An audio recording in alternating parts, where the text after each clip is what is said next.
Welcome to What a Creep, the show with Margot Donoghue and Sonia Mansfield talking about creeps from the past to the present. This is your quick guide to the biggest creeps, jerks, assholes, and losers, the best of the worst.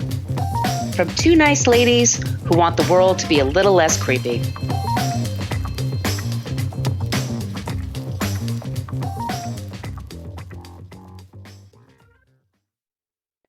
Welcome back to What a Creep. This is Margot Donoghue, and my cohort in creepitude, as always, is the amazing Sonia Mansfield. Hey, Sonia. Hello, my friend. Hello, my friend. We are the podcast that talks about creeps from the past to the present. Now, today, this person we're talking about, he is not a creep, but we are talking about his body of work, which has some creepiness attached to it. He's long been passed away. I'm not stomping on somebody's grave here. I mean, this is just stuff that people have talked about before, but it's a huge part. We're Gen Xers. It's a huge part of our childhood and our raising are the movies of John Hughes. And so there were lessons that we took from it at the time, and then we're going back to it as grown people and saying, probably not the best message to send out to the world. Yeah, this is very similar to an episode where we did like movie character creeps before. Exactly. It's like these things that you, when you were younger, were like, that's fine. That's perfectly normal. And then you go back and you watch and you're like, that didn't age well. And he has a lot of those things in his movies, and they're very formative for Gen Xers. And it's definitely and millennials probably about. Too. And yeah. Because they probably just grew up watching it as well. It's the Zers that are just like, what is this shit? Anyway. Well, and the Gen Xers are showing these movies to their kids, and then they're going, oh no. Like, what have I done? And we will talk about why your reaction would be that, or we hope your reaction would be that. But here's the deal. We're always looking for ideas for creeps. And also we end every episode with somebody who is not a creep. Always looking for suggestions. So let's begin with our social. This could change, by the way. Right now, as of we are speaking today, January 17th, 2025. We have a basic Facebook page, but that's where people go to complain about our language. This is your big warning. We use salty language in this program. Fuck yeah. As of right now, we're most interactive in our private Facebook group. Type in What a Creep Podcast group and ask to join. You do have to answer the questions, and the most important one is, do you promise to follow the rules? It would be really great if you did that, because we've made a safe space on Facebook, and we want to keep it that way. That's just for as long as we can. That's what it's a very Gen X thing to say and do, but that's exactly how we want it. We're on Thread, Instagrams, and Blue Sky at What a Creep Podcast. And we have an old-timey email, whatacreeppodcast@gmail.com. And if you would like some stickers, send us your address via the email, and we will drop them in the mail for you. Sonia, do you want to tell them about the website? Yeah, that's not going anywhere. You could go to whatacreeppodcast.com, and it's everything you want to know about the podcast, but we're afraid to ask. We have links to all of our past episodes, and you can open up those blog posts and you can see our show notes, because we source every single thing we do. We're not making this stuff up. We like to give people credit for the work they do. If you're looking for a deeper dive, fabulous place to start there. We also have a link to our merch shop, where you can get t-shirts and tote bags and journals and the maybe next year shirt that never goes out of style. Maybe I should make another one that's like maybe in 2 years, maybe in 3 years, maybe in 4 years. Yeah, like ask me again in 2029 or something. I don't know. I'll ponder that. We also have a link to our Patreon. You want to tell them about that, Margot? Yes, Patreon. This is season 28. It's our first episode for season 28. We usually do about between 10 and a dozen episodes per season. Yeah. The first 9 seasons are on our Patreon wall, and it's only available to people who sign up for Patreon and pay a monthly whatever, or a yearly, whatever. Yeah.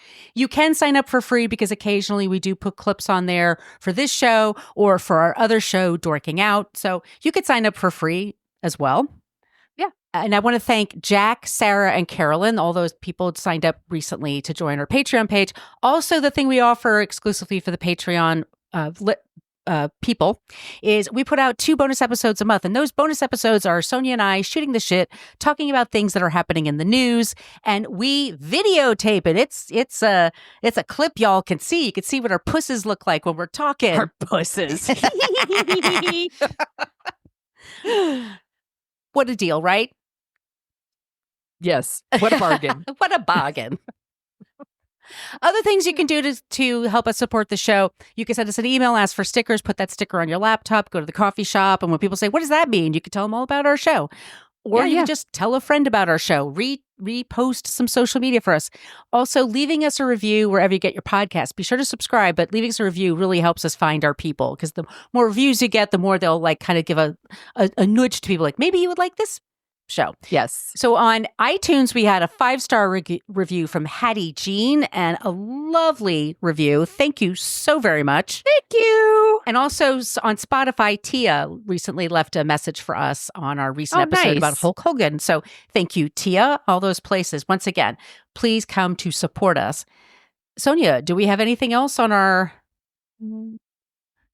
I don't think so. I think that's it. All right. We got through it. Good job, everybody. Yes. So our creep today is, we're talking about the oeuvre of John Hughes. John Hughes is he was the epitome of a boomer. And he, to me, is the epitome of a Gen X/millennial pop culture icon. He was a person that started out making movies that were really headed towards teenagers. He started with National Lampoon and he worked on a couple of those franchises, but he really came into his own when he wrote his own scripts about his own ideas. And when we were kids, this shit was a big deal because no one made movies for teenagers. They maybe had movies with 25-year-olds playing teenagers, but they didn't have... It wasn't the same. You know, Molly Ringwald was 15 when she made her debut in 16 Candles. Yeah. That made a difference. Teenage movies for teenagers in these, like, say 60s were like beach movies, you know, and it wasn't about like real shit, I guess, you know, and then there were other movies for younger people that were, you know, like slasher movies. Just going to say Friday the 13th. Yeah. Yeah. And there was like teenage sex comedies, but those were not for teenagers, but they were supposedly about teenagers, which is weird and gross to think about.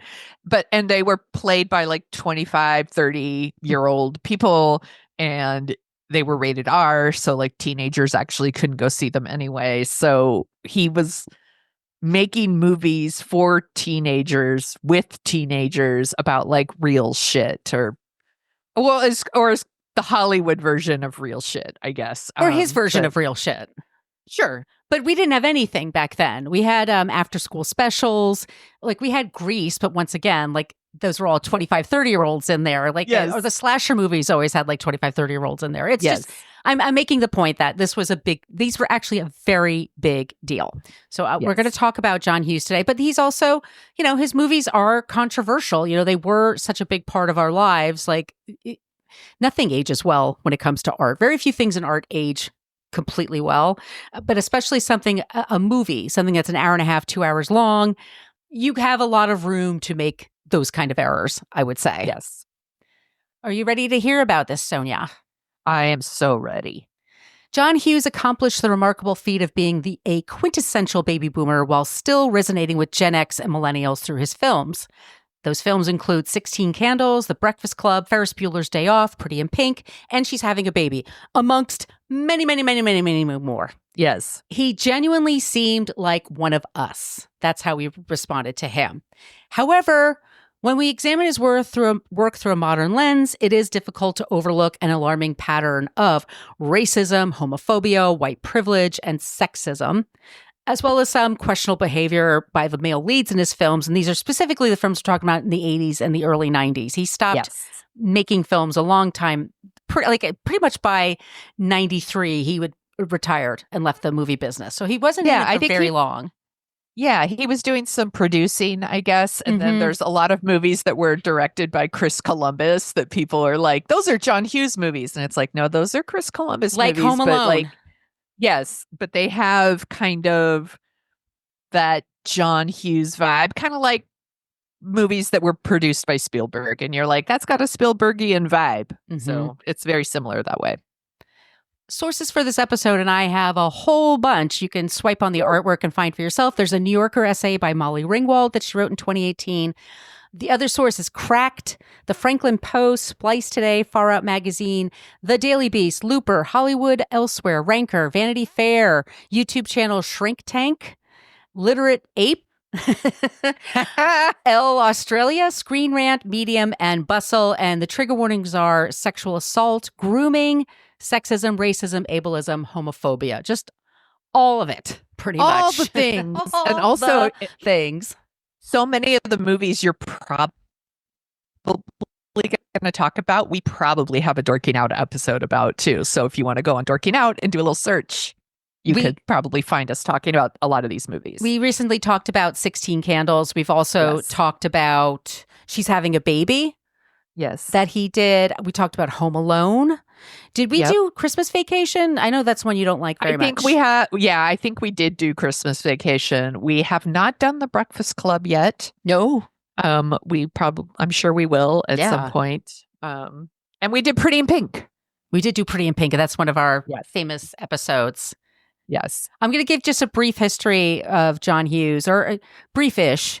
He was known, he was born John William Hughes Jr., February 18th, 1950. He was from Lansing, Michigan. He had moved a certain number of times when he was young, so every few years he had to make new friends. Totally resonates with me. I know what that's like. He eventually wound up in the Chicagoland area. And in high school, he met his future wife, Nancy Ludwig. She was a cheerleader. And they were married in 1970, and they stayed married until his death, which was in 2009. So that's 39 years. And she took it hard. I mean, he said he was like a penguin. He mated for life. They met each other, and it was just one of those things. They got married at like 19 years old, and they had two boys, and he had this phenomenal career. But he was popular in show business as far as like he made money for people, but he didn't really hang out with people. Showbiz people. He tended to stick with Midwestern people. I mean, he was friends with people like Vince Vaughn, the people he was close to, but he wasn't a hobnobber in Hollywood. Being my point. He started actually writing jokes for Joan Rivers, of all people, and with those jokes that he wrote, he eventually got a gig working at an ad company. He was an advertising guy. And he worked for two very big places in Chicago. And for one of them, he had to go to New York City quite often. It was Virginia Slims, and they had their offices in New York City. And remember those ads? You've come a long way, baby. You're so much better now because you could smoke. Yeah, woo! Freedom. While he was there, he was good at talking to people and gaining, in networking in this way, and that he wanted to be a writer. He was desperate to be a writer. And he was apparently somebody, he could write scripts in just a few days. This is not, it just came out of him. He, as Molly Ringwald said in her piece, he wasn't big on revising things. He kind of was one of those like, this is it. Like, oh, do you need me to edit? No, every word is it's gold. Perfect. Yes. That's how he was. He started with National Lampoon's magazine, which is this. My brother had this magazine. There's a documentary about National Lampoon and how they got started. And it's basically a bunch of Ivy League white dudes that just said, humor needs to change. It's the 70s. And they had National Lampoons. They had Radio Hour, and then they started making their movies. And so he started writing for them, and he wrote one called National Lampoon's Vacation. And it actually became the basis for National Lampoon's Vacation. That actually that screenplay got him to be where he got to meet people, and they said, do you have any other screenplays? And he goes, yeah, I wrote 15 more before, and nobody picked them up, but I also have like 20 ideas for others. And they're like, we need to sign this guy because he knows what he's doing. And so he starts with, he wrote the scripts. Like, this is just how he started. National Lampoon's Class Reunion, which is not very good, but Mr. Mom, National Lampoon's Vacation, those came out in 1983. And with that, he was able to get the gig for 16 Candles. If you look at his film works, he directs some of them. I'd say like maybe 25% of what he put out, he actually directed. The rest he was a writer and or a producer on. And I was looking at this because Only the Lonely, I'm like, oh, I love that movie. It's so good. John Candy and Ali Sheedy. Yeah. He didn't write or direct it. He was a producer on it. I've got it. But that was the same year he did Career Opportunities in Dutch. And we'll talk about Dutch in a minute. Yes. He was writing his own scripts and making these movies. And they became, like we said, we were teens in the 80s. John Hughes movies were everything. I mean, we grew up in the suburbs, let's be clear, too. Like, we just, we were the audience for his films. And what's interesting about it was that 16 Candles features a 15-year-old girl as the lead, and she is the center of the story. Everybody else is extraneous. And that's very unusual for the time. Yes. And that was one of the reasons I really appreciated it and we just covered 16 Candles. Yeah, because we didn't get these kinds of movies, especially movies about teenage girls. Right. Like, that was definitely not a thing. And just keep in mind, we're older. There was no CW. There was no Netflix. There was no Nickelodeon even. Like, we didn't have that kind of stuff. So we had MTV, and that's about it. And that took a while to get in my house, too, on top of everything. Yeah. He starts cranking them out. 85, he put out Breakfast Club, National Lampoon's European Vacation, and then Weird Science. The year after that, 86, Pretty in Pink, Ferris Bueller's Day Off, Some Kind of Wonderful. 87, Planes, Trains, and Automobiles. 88, She's Having a Baby, The Great Outdoors, a really underrated film as far as I'm concerned. I love The Great Outdoors. 89 was Uncle Buck, and then Christmas Vacation. And then the biggest one he was the writer for, he didn't direct, it was Chris Columbus, and that would be Home Alone. And that movie, we were, by the way, once again, we were there when it happened. It was a big deal. That movie was in the movie theaters forever.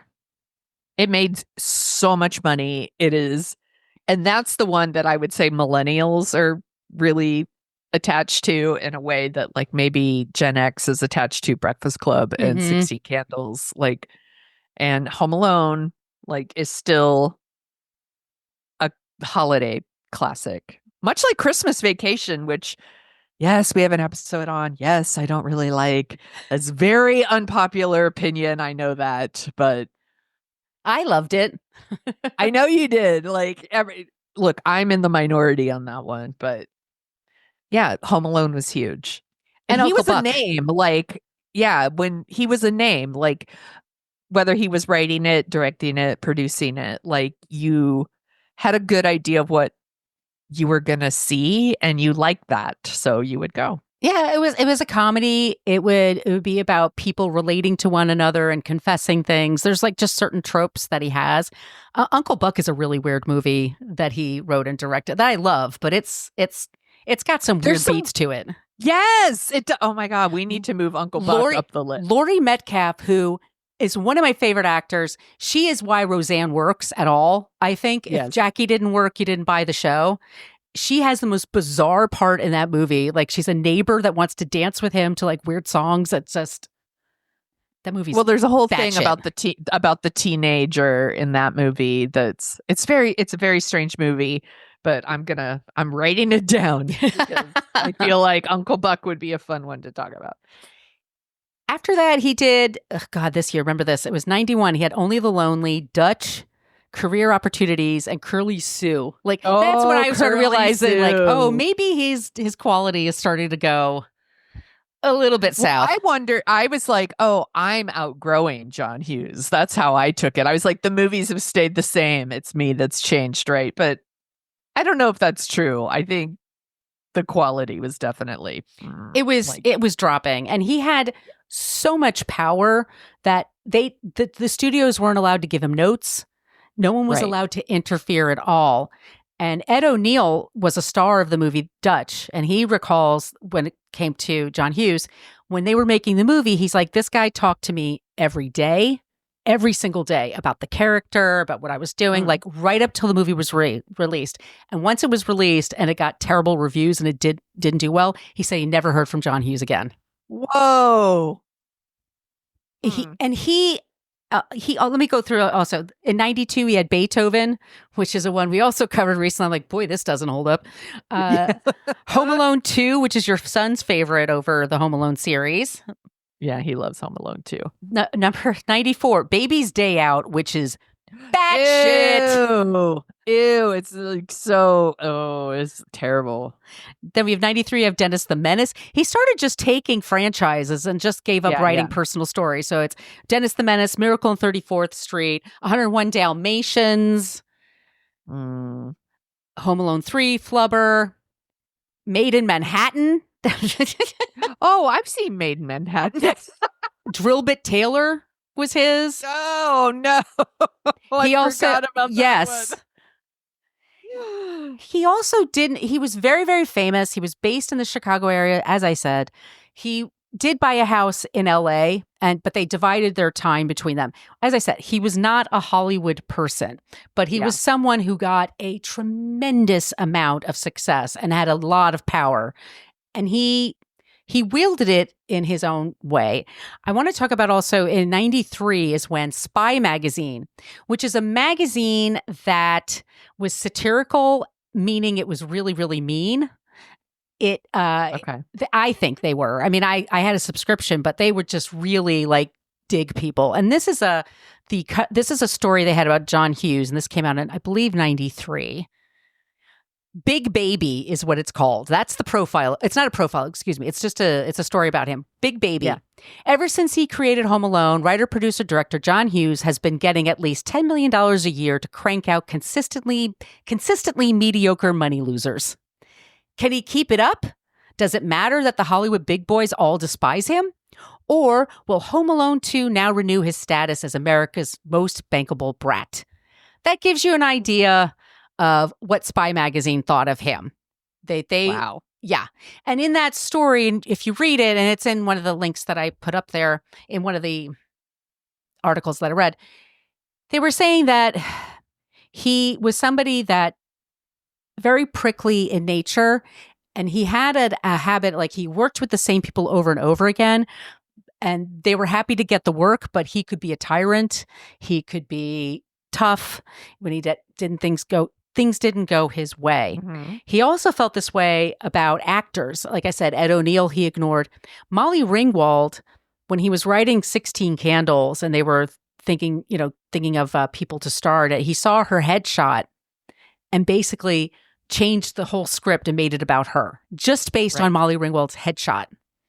And she was beautiful. She's a redhead ginger, which, there's not tons of them. And she was also just awesomely talented. Like, she was really good. And she worked with him on the 16 Candles, The Breakfast Club, and then Pretty in Pink. And then he wanted her to be in the next year's Some Kind of Wonderful, another teenage movie about another rich boy versus, rich person versus poor person. Yeah. Yeah. Some Kind of Wonderful is the like gender reverse Pretty in Pink with basically the original ending of Pretty in Pink. Basically, yeah. Kind of the same movie. And has Eric Stoltz and Leah Thompson. And who am I thinking of? Mary Stuart Masterson. Right. Not Mary Louise Parker. That would be okay. He wanted her to be in Some Kind of Wonderful. And she said, John, I'm tired of doing these high school movies. I really want to do something different. And he stopped talking to her. And this was like his muse. He did the same thing with Anthony Michael Hall. He wanted him to be in one of those movies, and he said no, he wanted to do something a little different, and he stopped talking to him. So he could be very difficult. He was, like we said, he had a lot of power, and he used it in a way to benefit himself, like people do. But for him, he had that part of him. He was very thin-skinned. How dare you? How dare you want to do other work? Like, you should. I made you. Like I owe you a project every year. Yeah. For the rest of my life. Like, what is that? No. He got married in 1970. They were together. He died August 6, 2009. And this is tragic. His son was living in New York. he had two sons. He was visiting his grandchild, his first grandchild, and they had a hotel in New York. And he loved to walk around New York, like everybody does when you go to New York. You got to walk around. It's fun.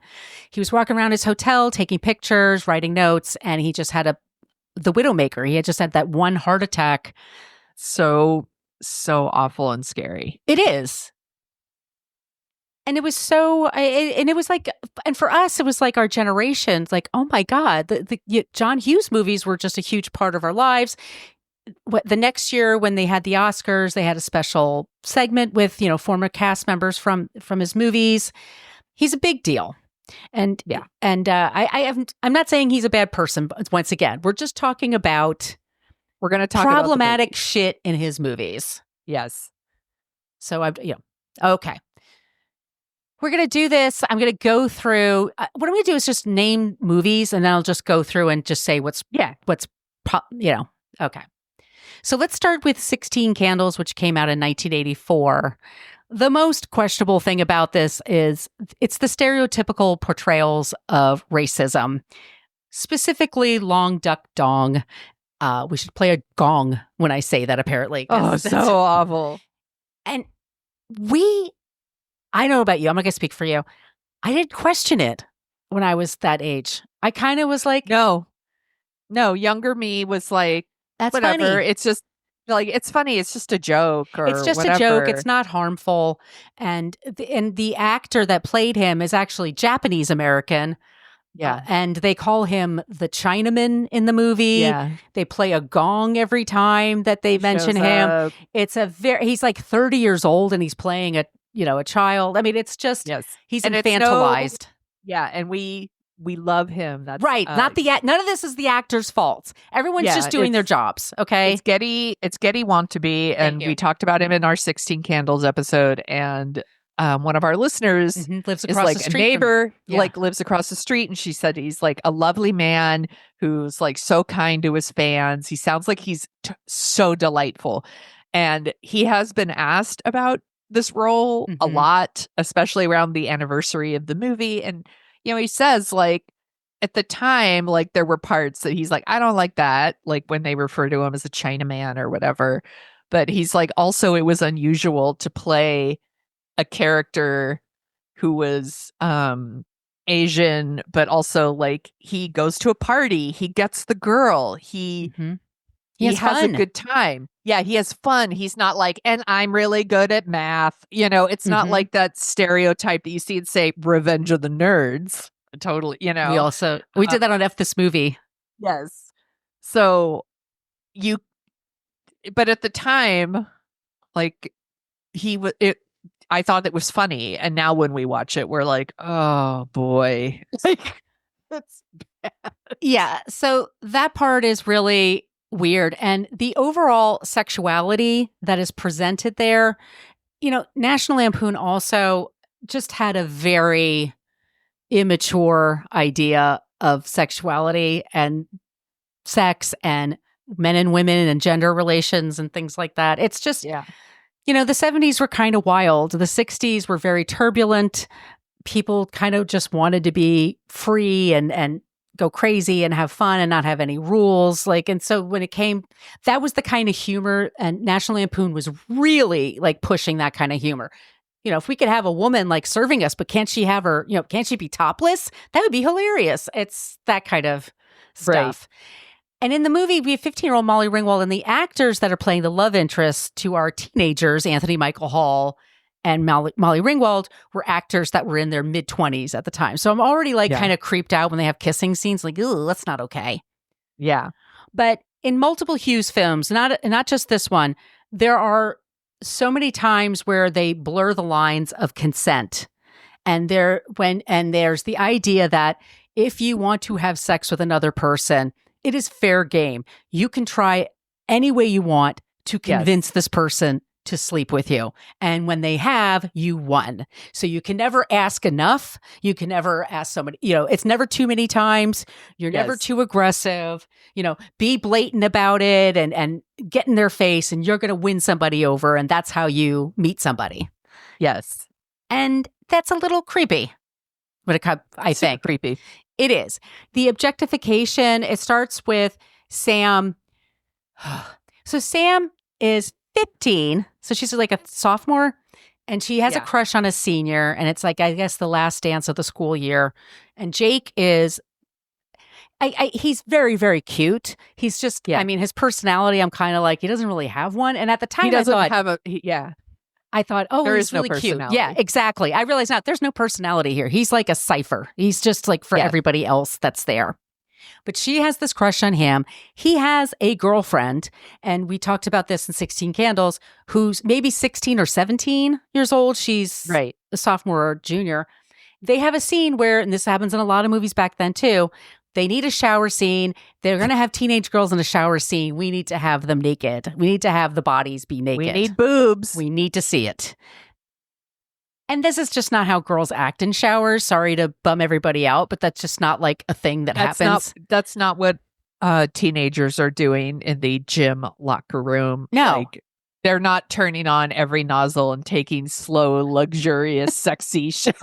It's not happening, dude. You got to go to fourth period algebra or something right after. Like, you just got to. We're kind of in a rush. Yeah, there's things we got to do, and we don't want, and we're all self-conscious, and it's just like, but that's the part that's in there. Also, Molly Ringwald. There's Anthony Michael Hall, who's just also, once again, he plays Farmer Ted. He's a freshman. He's super, super aggressive in his approach to women. And he's cute and he's funny. So we kind of like let it go. But then later you kind of realize like he's just really being creepy to all the girls and making it very clear, I only see you as somebody I could fuck. Yes. And there's no other reason for you to really exist. So I need to know what are the chances? Because I'm going to get out of here. His character does finally, he's challenged by his friends to get her underwear. Girls' underpants, which is funny. That's a funny joke. But he does meet Sam and they do have a conversation and they get along with each other. And it's really kind of sweet. But then, of course, he has to mention to her, you know, you've been really nice and we've had a really nice talk. Can you do me a favor? Can I borrow your underpants for 15 minutes? Because I got to show all of my friends. So she gives them to him. Yeah. But also, you want to be a nice girl. You don't want to turn somebody down. You feel bad for him. He's in a bind. I should help him. So she gives him her underwear. And then he charges $1 a person to like witness them. Which could happen, I'm sure. You know, that's a whole thing.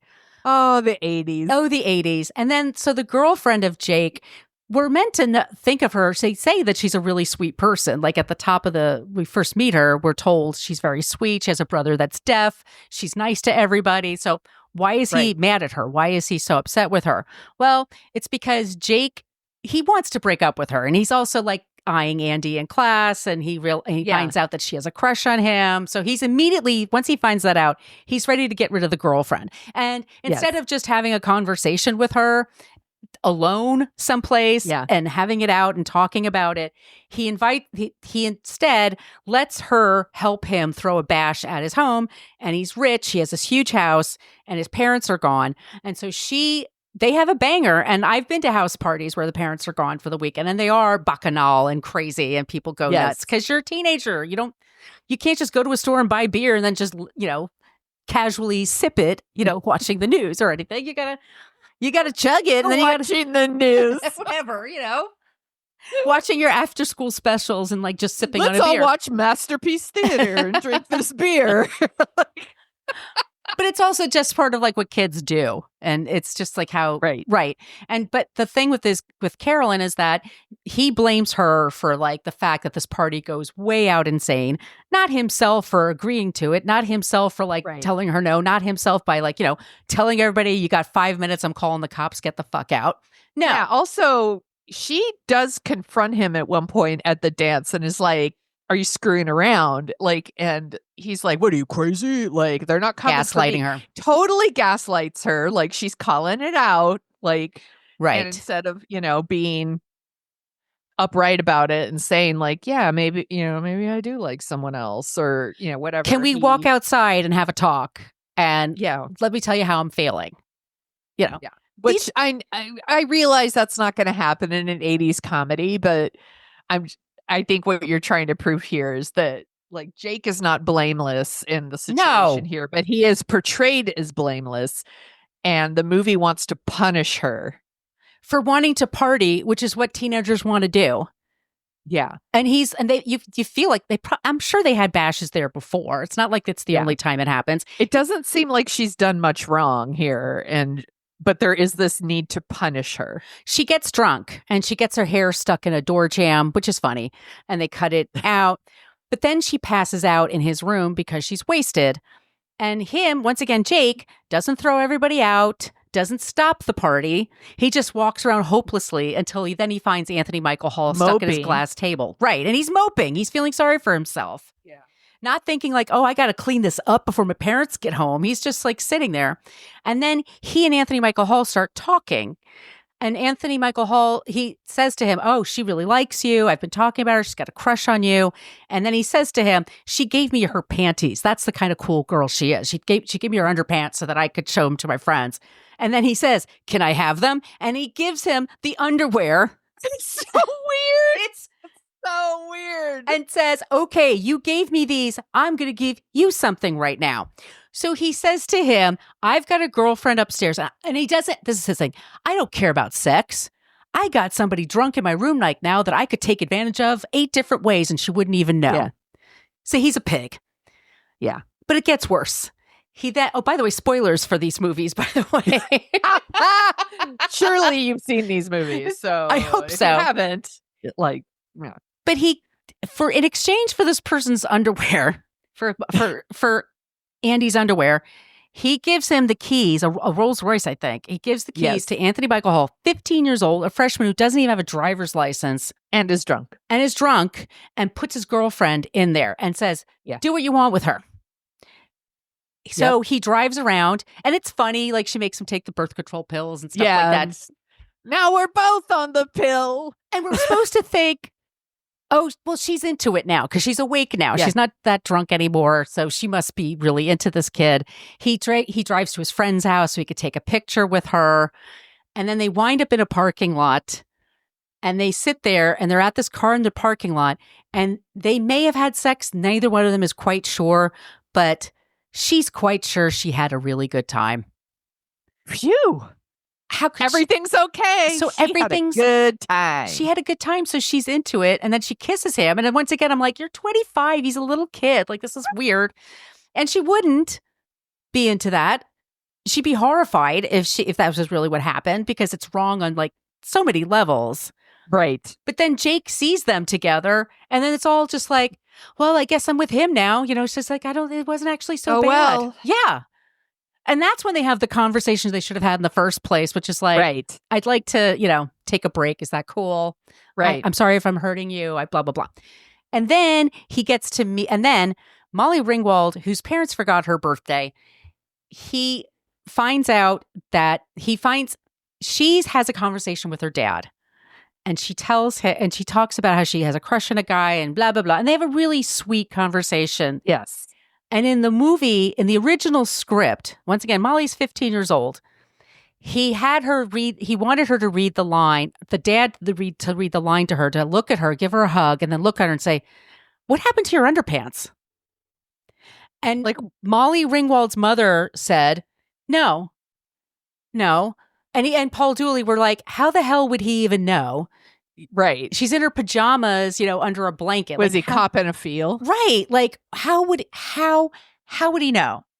Also, maybe she's put on underwear since she's gotten home and gotten into bed. I would think so. She's not freeballing it. Maybe she is. I don't know. Yeah. But is she sleeping naked? Is she commando? She's flying commando? Yeah. I don't know. But so that's the original line. And Molly Ringwald's mother was like, no, and that's when he says, you wear the pants in the family, which is a better line. And it's because it also just brings it all back together. But the whole idea is that she also, in the end, doesn't have to go to her sister. And also her sister, who's getting married, and she's marrying a guy who they obviously think is in the mob. So they have all of the Godfather music playing in the background, all the stereotypes. Her sister, who's getting married, is also so high on pills that she doesn't even know where she is. And nobody thinks that this is a bad idea for her to now go down the aisle and marry another person. But Yes. she does. And then Andy More than that, the dad like physically carries her down. carries her down the aisle to like here, like another issue with consent here. Like, Here's my barely conscious daughter. Please marry yes, her. Enjoy. Knock yourself out. And in the end, Andy gets a birthday cake from Jake, who I guess finds a birthday cake, and they kiss, and that's like the end of the movie. And it's at the time, I loved it. And there's parts of it that are great. It is fun. He has a definite, interesting point of view, but it's problematic AF. And Molly Ringwald in her New Yorker article actually talked to Haviland Morris. I think that's her last name. She was the girl that played Jake's girlfriend. Yes. And she said to her, how do you feel about that whole scene? And she says, oh, well, they were both drinking, so they were both at fault. And then she says this, and she's a parent now. And then she went back to Molly a couple of days later. She goes, I can't stop thinking about this. And I'm realizing now how problematic it is, basically. Like, it's not a thing I even thought about at the time. And I now realize, like, it's a terrible message. 100%. I didn't think about it at the time. No, we didn't. I was like, well, that's what happens when you drink too much. Exactly. It's the victim blaming. Like, this is the stuff. Yep.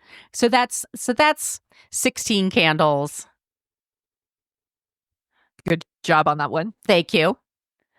I am going to, so this is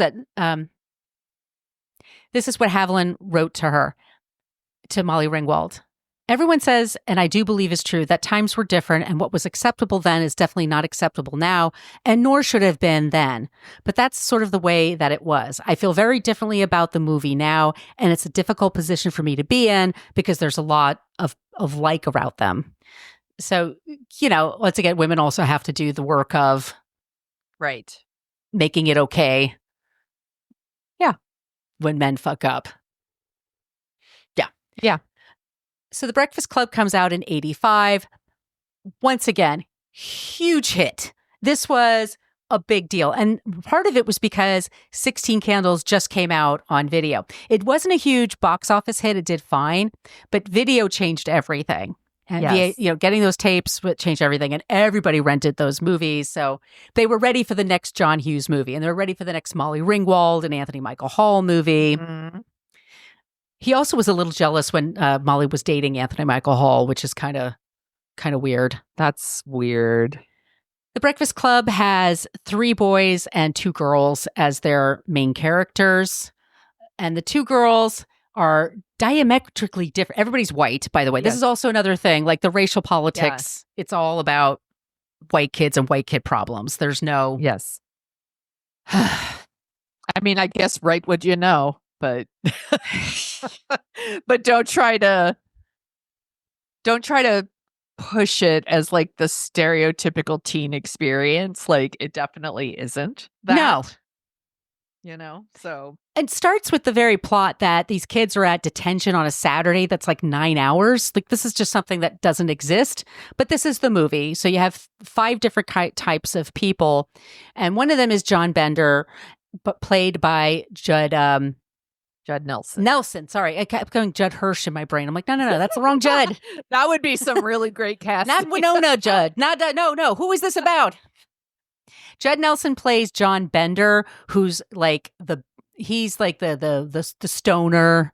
Yeah, he's the kid that's like in there for being in trouble. He's in detention because he's really a bad kid. He gets in a lot of trouble.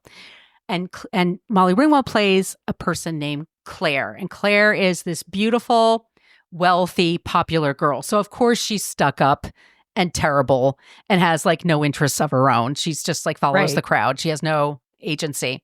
And she's there because she cut school to go shopping. Which I think that's a perfectly legitimate. Me too. And I love Anthony Michael Hall because he plays the really nerdiest one. And they say, why do you have a fake ID? He goes, to vote. Yeah, like... Duh. You have Emilio Estevez, who plays the jock, and you have Ali Sheedy, who plays the basket case. And she's a girl that's dressed in all black. She's goth, and she's there because she had nothing else to do. That's her. that's the nobody's perfect line. Exactly. Yes. John Bender's verbally aggressive and sometimes lecherous behavior towards Claire is often played for tension, and then it's played for the eventual romance, which is very 20th century. It's glamorizing harassment, emotional manipulation. There's a scene where Judd Nelson, as John Bender, he's under a desk where Molly Ringwald is, and her character is wearing a skirt, and he's hiding from the teacher that's in charge of them. And when he's under the desk in this movie, it is implied that he can see her underwear because he's eye level to her underwear, and they wanted to film Molly Ringwald that scene, and her mother said no. And they wanted to film also his hand reaching towards her. No. Which would have been, So she's sexually harassed. She's verbally abused. She's treated terribly in this movie. Yes. And in the end, her whole thing is she has to change her personality because Judd Nelson, who's been nothing but assholish to her this whole time, she really has a crush on him because he's kind of a bad boy, Sonia. And he just needs a girl with got something going on that'll rein him in just a little bit, just enough. So he's not getting into trouble. Icky. It's so fucked up. And then we have, there's also a scene in The Breakfast Club where the Mr. Vernon is the teacher who's in charge of the kids. He wrote in a scene where there was a female gym teacher who just happened to be there that day, and she's swimming in the indoor pool naked. That totally happened. Which would totally happen. She wouldn't, of course, wear a bathing suit in a pool. Why would she do that? In a public pool. And Molly Ringwald lobbied to have him cut it, which he eventually did, but he kind of pouted about it because he thought it would be really hilarious. It's not hilarious. Ali Sheedy plays Allison, the basket case. And Allison, this whole time in this movie, she's been a smartass. She's her own person. She's kind of strange, but she's doing her own thing. Yeah. So, of course, she has to have a crush on the jock. And so, of course, to win him over, she needs a makeover. Yeah. So all the black clothes, go away. All the heavy eyeliner, go away. She's going to now be more of what he would like. Yes. Exactly. So she has this personality take over. Yes. And it's just kind of messed up. I mean, but I tell you, we loved that movie. We did, absolutely. I could quote it. Yeah, we love a makeover. We love a makeover, yes. Yeah, and it was also a big deal because the movie was just these teenagers sitting in a room talking, and some of it was relatable stuff. There is people are teenagers, the best years of your life. It's not really. You're dealing with a lot of hormones, a lot of pressure. From everyone, from fellow students, from teachers, from parents, society, all this stuff. There's a lot of pressure. And this is talking about that from a certain perspective that we just didn't get a lot of. No, it was kind of deep for us at that time. Once again. Exactly. Kind of deep for us at the time. Perfect description. And as Molly says in her essay to New Yorker, we were also used to dialogue that was written by old men for teenagers. So they always got the slang wrong, and they always it just felt more authentic to us that they did this. But so the next one is in 86, we have Pretty in Pink, which once again is Molly Ringwald. We have James Spader as the bad guy, and we have Andrew McCarthy. James Spader and Andrew McCarthy, too old. They're too old. They're hot. I love them both, but they're way too old. I mean, we and again, we talk about this on Dorking Out, so I'm sorry we're repeating it, but James Spader is a legit, he's a fucking man. That's a man. He has the beginnings of crow's feet, okay? He's got an unbuttoned shirt. He's wearing a fucking suit, basically. to school. Class. Yeah, I was that dude's a undercover cop. Right. It's way. 21 Jump Street, y'all. There's no way. It is so funny to me that that he is supposed to be a senior in high school. At no point do you buy specifically James Spader. Andrew McCarthy, also too old, but James Spader, really old. They might as well put Annie Potts in the school too. Like, why not? Let's just go all in. Like, Annie Potts is another character. So once again, she plays an Andy. Molly Ringwald plays an Andy, but Andy works at a record store, and Andy Potts is her boss.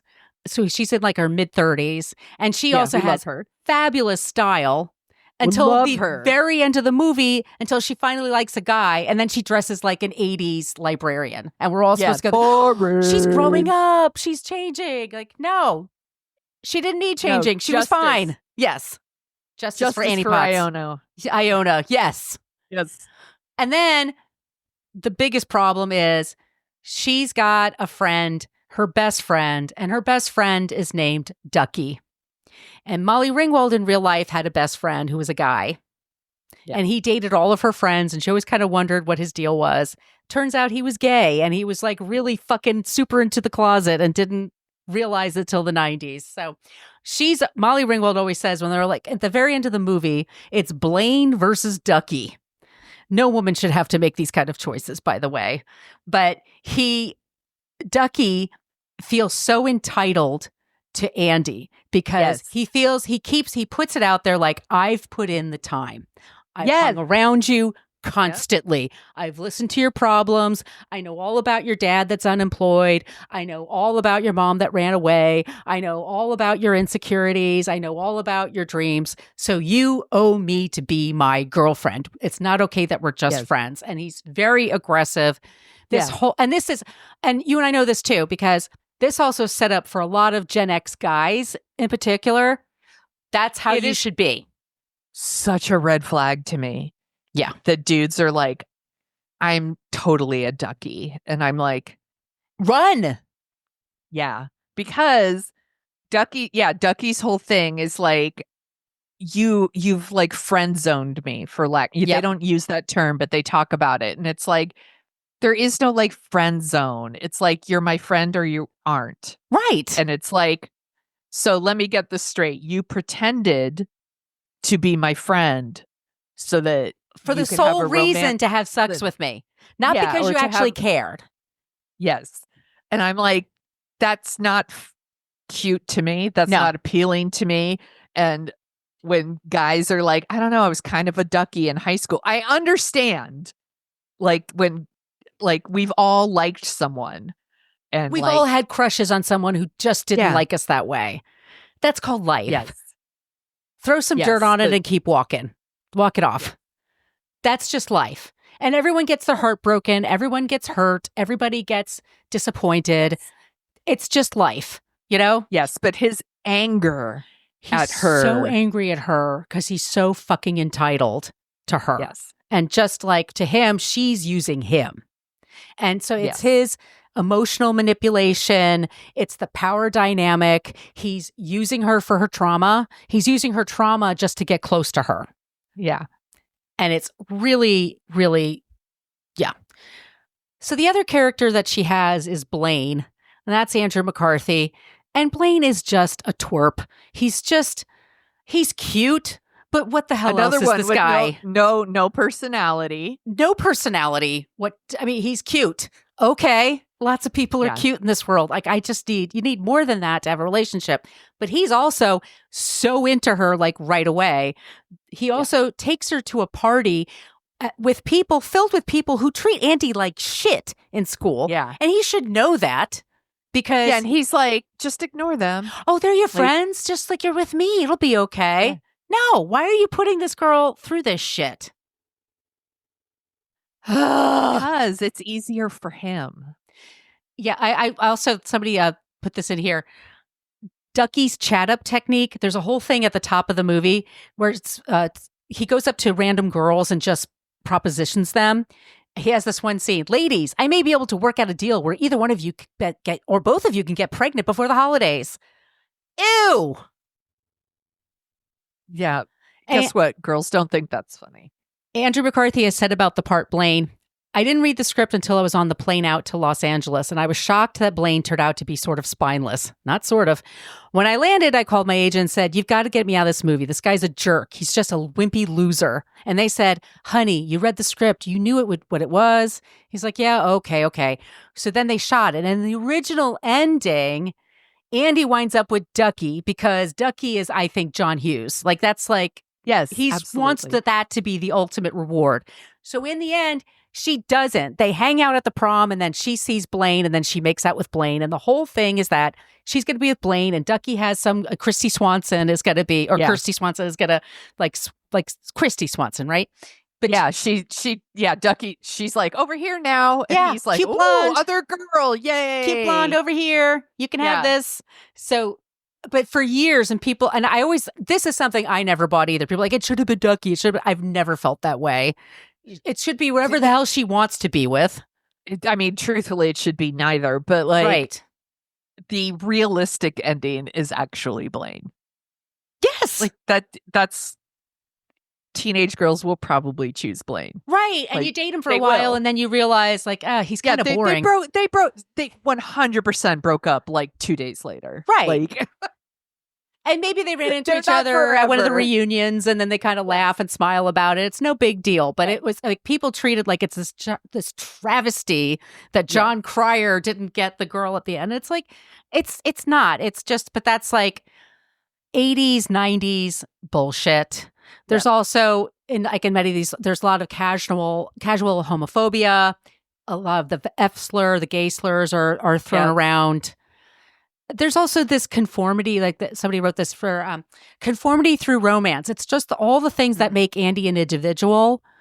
They want her to give it up to be with this guy. And the same thing with Iona. Like, just whatever they are, they're supposed to give it up to be with this guy. I mean, we're supposed to think Andy has something. You don't need to do that.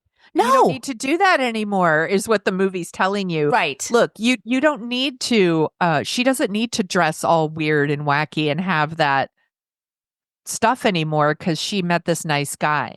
Right. Andy doesn't need to do all these things anymore because you caught him. Right. You've been picked. You've been chosen. Yes. I chose you. Mm-hmm. This is why you're special. Yep. It's really messed up. And that dress is fucking hideous that she wears to the prom. She ruined a perfectly nice dress. Did you ever think it was nice? Because I always thought it was just. No. I thought it was. I like just the color because I like pink. Yeah, you're good in pink. Thank you. But I did not. No, I never liked the new dress. I like the old dress. I liked it too. She should have done that with a beehive. Very B-52s. Now, this one took me a while to kind of go over this direction. But next one we're going to talk about is Ferris Bueller's Day Off. Oh, I have. Yeah. Do you have thoughts about that? Did we talk about this already on Dorking Out? We have not. Oh, I don't think. Okay. I don't think so anyway. I don't remember doing that, but I definitely have some thoughts the last time I watched it. And I think this is another John, Ferris Bueller is definitely John, the director, John Hughes. That's definitely somebody he's kind of, slicing into there. So Ferris Bueller is a super popular kid, Chicago area, lovely home, nice parents, lots of friends, has everything a kid could want except a car. Well, join the fucking club. They don't just, grow on trees. Computer's actually better for you. So, but he wants to take the day off from school, Sonia, and nothing is more important than that. And as somebody who ditched school a bunch, I get it, but he's very self-centered. He has a girlfriend named Sloane who has no personality. She has no... She's beautiful. Mia Sarah is a gorgeous woman. Everybody's beautiful, by the way. I'm not attacking anyone's looks or their talent or the reason they take these things. You're actors. You act. Right. That's what you do. She has you're correct. She doesn't have a personality. Nothing. She is very beautiful. She's cute in a really great outfit that I loved, but she's just somebody that, she'll just drop everything to do what he says. And he wants to spend the day in Chicago. So she's going to, she risks getting in trouble. He's bully his friend into doing it with him. And Cameron is played by Alan Ruck. It really, bothers me because Cameron is somebody with a lot of fucking issues. And there's also in his movies, Cameron, I'm sorry, not Cameron. I was going to say Cameron Crowe. John Hughes has people in his movies that have some deep trauma from home. John Bender talks about his dad beating him up. And Cameron's father sounds like he's a real bastard to his son. Like he really kind of like, he's super wealthy, but his parents treat him like crap. And that's trauma. That's like actually really serious. And he's treated like he's such a hypochondriac, and he doesn't listen to him when he says no. He doesn't listen to him when he says you can't take the car. He doesn't listen to him that we shouldn't go to the city with it. He doesn't fucking listen. And he just railroads his friend. Yes. He railroads both of his friends just because he wants them to hang out with him for the day. And he doesn't like to be told no. Like that is just for him. That's the stand. Like he's got to just get his way. And that's the whole point. He's very manipulative. You know, the sister has every right, played by Jennifer Grey. She has every right to be mad at him. Yes. She has every right to be. Absolutely. Because he gets away with such bullshit. And she knows this. Like, she's like, why, you know, she sees white male entitlement, like way before the rest of us knew what that was. Jennifer Grey, who's funny as shit. Really, really funny in this movie. Like, and Charlie really Sheen funny. Is really funny in this movie. They're both really funny. Yeah. What are you in here for? Drugs. You're about to lose your left testicle. I love that, where he's all drugs. And she's like, no, thanks. I'm straight. Like, no, I meant, are you in here for drugs? What are you in here for? Drugs. So good. But in the end, everybody's won over by him, including his sister, who lets him get away with it because she made out with a boy, so everything's okay now. Everything's fine. She made out with drugs. She made out with drugs at the police station. Yeah. I did like it when she and her mother are driving home, and then they have that old lady behind the wheel, like slowing them down. So his dad, it's like it's funny. I think that movie's very funny. It's enjoyable. There are absolutely funny things about it, but there is a lot to the like straight white man entitlement that Ferris Bueller has, for sure. Yeah. That can be frustrating to watch, but there are still like funny bits and everyone's very good in it. Like Matthew Broderick is killing it as Ferris Bueller, and Alan Ruck is great. Yeah, he's so great. The principal in the movie, Jeffrey Jones. Yes. We have an episode about him. We have a whole episode about him. There's some creepiness going on with him, so you could go check that out. And Jennifer Grey and Matthew Broderick were engaged for a little while. They dated. That's right. Until the car crash in Ireland where 2 people died. Yep. Okay. This is like probably one of my least favorites of the oeuvre of the 80s, John Hughes oeuvre.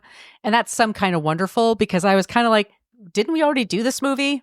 And which is what Molly Ringwald said, and he got mad at her and never spoke to her again. But it's about Eric Stoltz plays Keith, and Keith's best friend is Watts, played by Mary Stuart Masterson, and he's in love with Amanda Jones. Leah Thompson, fabulous. Everybody's great. Everybody's a great actor. They've all had great careers since then. Yeah. We love all those people. All of them. Howard Deutsch is the director, not John Hughes.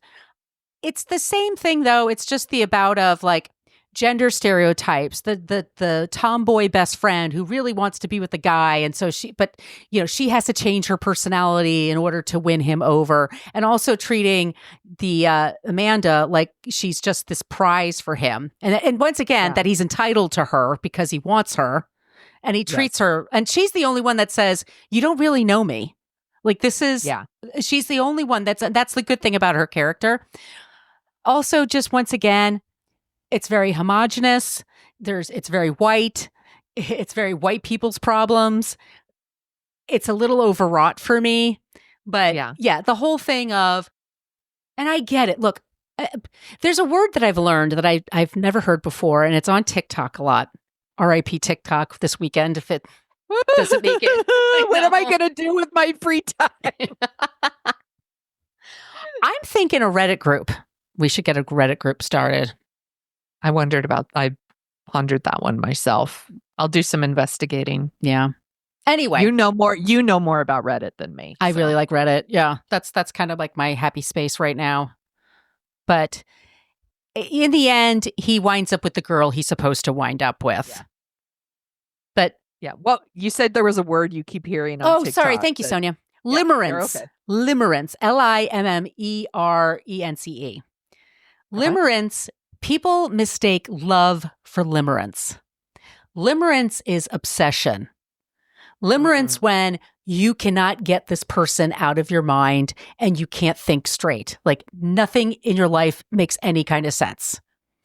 Love is a total different thing from limerence. I've had a lot of limerence in my life where I've just really, but it's not healthy and it's not love.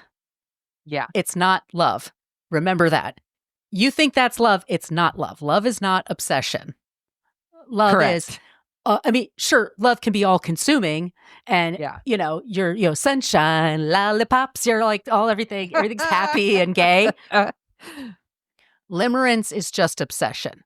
And it doesn't take into fact what that person feels about you. It's just all about how you feel. Your desire, right? You want to win. You want to just get this thing. That is limerence. That's not love.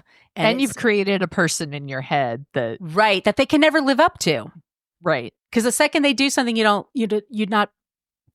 expect, you're going to feel upset. You're going to feel let down. You're going to be, you lied to me. I thought you were going to be, So that's limerence. So just remember that, everybody. And it's also this the male perspective of like women exist to be the emotional core for men and to heal men and fix men.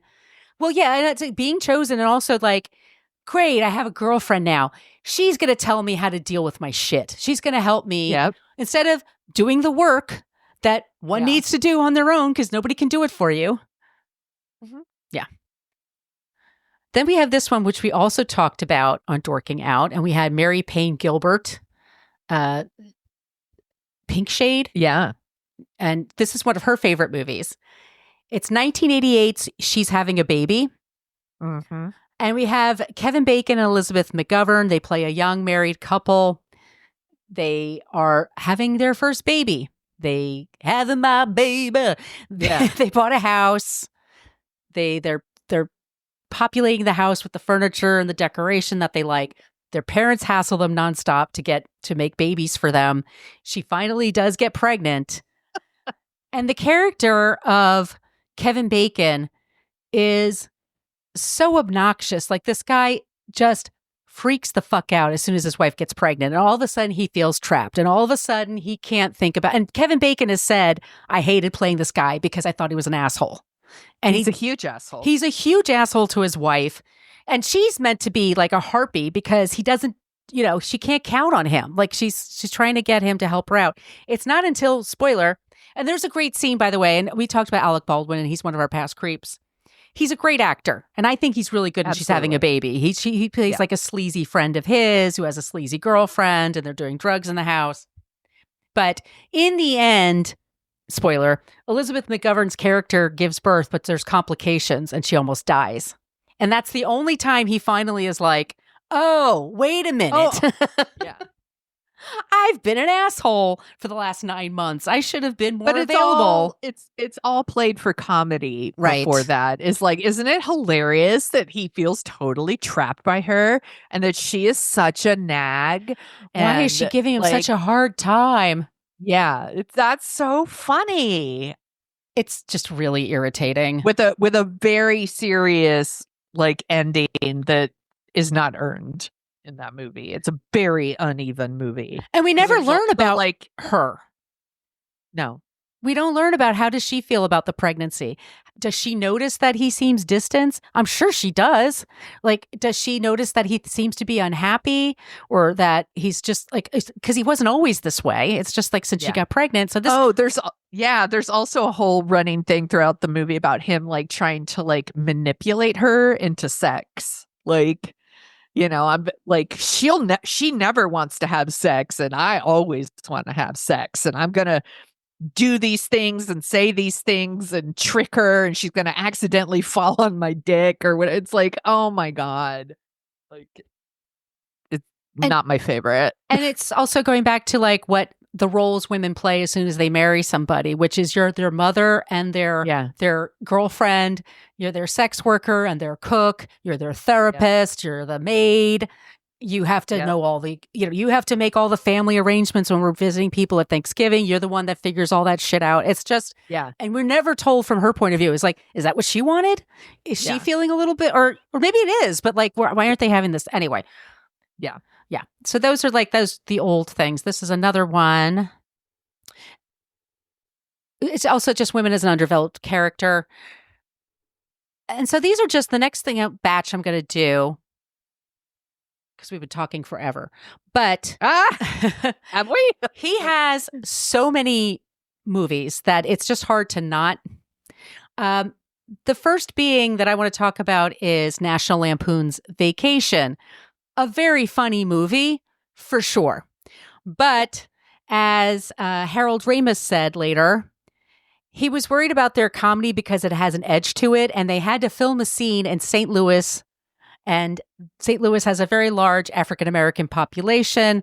So, of course, once their car gets, goes through a black neighborhood, of course, they're going to be harassed and people are going to steal their hubcaps and and it's just, it's a lot of those like racial, very broad. They write actually honky lips on the side of his car when they steal his hubcaps. It's just like, and also there's a whole thing about Christy Brinkley is the girl in the Ferrari. She doesn't even get a name. We have no idea why she's attracted to Chevy Chase. He's not that hot. And also, he has a wife and kids with him that he's obviously on vacation with. Why? Also, he's married to Beverly D'Angelo. D'Angelo, the hottest woman in the world. Like, what are his problems? Jerk. But yeah, it goes back to women exist to be the mother or the whore. The angel or the nag. It's very, but I will say this, that movie's really funny. And yeah, there's funny stuff. And Wally World at the end is hilarious with John Candy. that is legit. I love John Candy. R.I.P. John Candy. I know. Another one I want to talk about, and this is probably also one of my least favorites, is 1985's Weird Science. Weird Science. It's about these two boys. It's like Wyatt and something, but these two boys that basically with their computers create a woman, and a woman that's like, basically she's a walking blow up doll. Her whole thing is Kelly LeBrock, hotter than hot, and does great with the part. It's a thankless part because she is just objectified. That is her whole point. She's doing the most she can with that part. Like she's really great. She's great. No dig on her. No, none at her. But it's a very weird movie that they create this woman. Like I said, this is like, I guess AI we would say now. Like he's just they created her. They made her boobs really big and her waist really tiny, and she's horny all the time and dresses in slutty outfits. Things that I applaud, by the way. I don't judge you, but in this movie, that's like who these boys get. Parents are nowhere near what's going on here. They have nothing to say. And they have a scene where she takes a shower with them at the very end of the movie. She's like, she's taking over the boys that are playing gym, and she's in this like ridiculous outfit. It's just the objectification of her is just really, really gross. And there's also casual racism. There's a lack of anybody that's not white. There's a lot of toxic masculinity with the character of Chet. He also uses gay slurs. Bill Paxton, whom we love very, very much. Yeah. But again, no slag at him. He's great. He's doing the most with that part. Like, he's like, you spit in this, like the way he talks, and like, oh my God. But like that he's pretty terrible. Oh, he's awful. Chet's terrible, and he deserves his fate. She did him right. Also, when Lisa's around other girls, the other girls basically act like, oh, that's how you get a guy. That's what I should be like. And this is a grown woman. Like, you don't have to be like her. You could just be yourselves. But that's like, she's the ideal. Once again, everybody's white. She's the ideal, and then she's completely objectified by these two weird kids, and it's just a very strange movie. And there's also a scene where Gary and Hyatt, I think that's his name, or Wyatt, or whatever. Yeah, Wyatt and Gary, they're at a black club. Right. Oh my God, I totally forgot about this. And they get drunk and they like Talk in a black scent. Yes. Oh God. Totally forgot about that. And in some of these movies, by the way, they were aired on TBS and USA, or they were on cable nonstop. So they were cut down. So they cut out a lot of stuff. And so when you watch them as they originally were presented to teens, you're kind of like, oh my God, like they actually had this in this movie. Let's see. So that's Weird Science. We just got a couple more. There's this one I want to talk about, which is really a weird movie. And thank God it never really took off, but it's called Career Opportunities. And it's Frank Whaley and Jennifer Connelly. Yeah.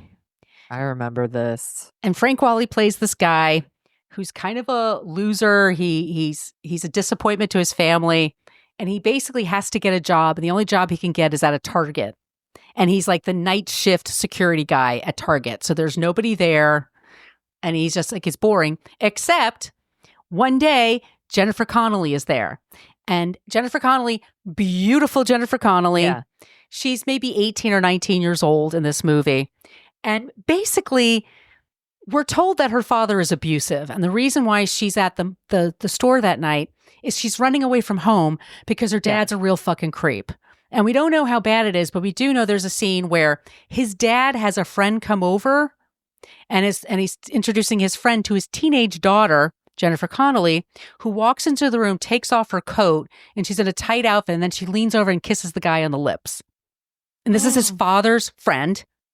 Ew. It's really fucking creepy. I haven't seen this movie since the theater. So. Yeah.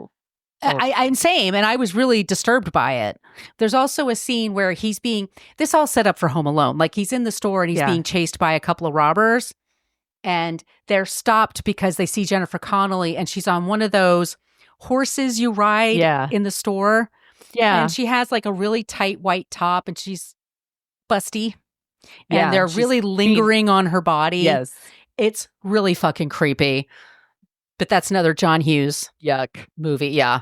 And what else? Oh. And what else? That's it, Sonia. Oh, so those you went through them all. Good job. I went through them all. Only took me a little over an hour, but those were all those like weird plot points and weird things that happened in the movies.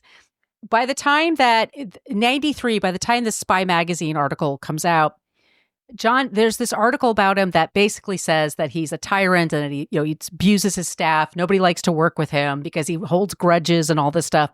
And John Hughes was so upset that he sold his home in LA and he retired. And they moved to Illinois outside of Chicago. And he just occasionally went to movies, but he never gave interviews ever. Didn't pose for photographs, didn't go to anniversary screenings. Like he had completely, for a good 10, 15 years, had stopped. So by the time he died, we hadn't heard from him in a while. Yeah. And so it was like, for us, like, oh man, like that's this guy from our childhood, like a big part of our childhood. And, yeah. And I still feel, once again, I don't think he's a bad person. I just think it's very National Lampoon. It's very that we need to protect rich white men, and rich white men can act like 10-year-olds, and we're supposed to be understanding. Yeah. And we're still also supposed to treat them like they're more important than we are. And it kind of permeates through all of the plots. So it's the men that get the stories. Women are stuck behind. There's, once again, sexual harassment. There's making fun of people with disabilities through all these movies. Yes. Those are treated as a joke. Gay slurs aplenty. Yeah. It's and adults that don't are just helpless. They can't do anything. There's, God forbid, there's like a person at that school that knows what they're doing. Like, God forbid that you present that. But that's our creep this week. These are the creepy plot lines of John Hughes movies. Good job, friend. I thank you very much. I think you articulated very well the things that Gen X and millennials grew up watching, and it was normalized. You're like, well, there it is. Completely normalized. And then you had to grow up and unlearn it. And it's the Gen Zers who are saying things like, I have boundaries. You know what I mean? They use words like that. Like, no, that's not Yeah. okay. A no is a complete sentence. I'm not Yeah. here for your fantasies. Like you know, that's Yeah. on you. That's not on me. I have no responsibility to your feelings or what, you know, your feelings, as Yeah. Whitney says on Real Housewives of Salt Lake City. And some Gen Xers have a visceral response to Gen Z and younger generations who do set boundaries and do like, because the truth is they're fucking jealous. They're jealous. We didn't have that. They Yeah. stick up for themselves. You know, they hate that. Yeah. They stick up for themselves because they have a social community. Like if they don't have it in their school, you know, on TikTok or whatever, Facebook, Right. or Snapchat or whatever the kids are into these days, but they find their community. And Right. they also like say, you know, you can't treat me badly just because I'm fat or just because I'm an Asian person. You can't just like, you know, that's. And I think there's some resentment there because, like, how come they get it so For good sure. compared to what we had to put up with? Right. But they have a whole other set of problems. So Absolutely, they fucking do. there you I go. mean, yeah. I wouldn't trade with them, honestly. Hey, man, we've destroyed the planet for them. So, hey, let's call it even, huh? I have a good non-creep for us. Yay. I was thinking about, you know, I'm still thinking about LA, the people in LA. Yeah. And I was also thinking about how John Hughes wrote all these movies about young people. And I found a good story about a 16-year-old boy who lives here in California in the South Bay in Cupertino. And he created a website called save-la.org. And it is an entire website that is all about like helping the people of LA. So his name is Ruben Varghese. He's a junior at Cupertino High School. Created this website himself, save-la.org. And it is a like one-stop shop for like ways that you can help if you want to help, or if you need help, you can go there. Amazing. He vetted all the organizations to make sure that they were legit before he put the website together. He's like, it's just like this place where they could go. So like the website has everything from like recovery centers, links to state and federal agencies. It's got information on where to turn, like if you've lost your job. Yeah. A lot of people because did. of these fires.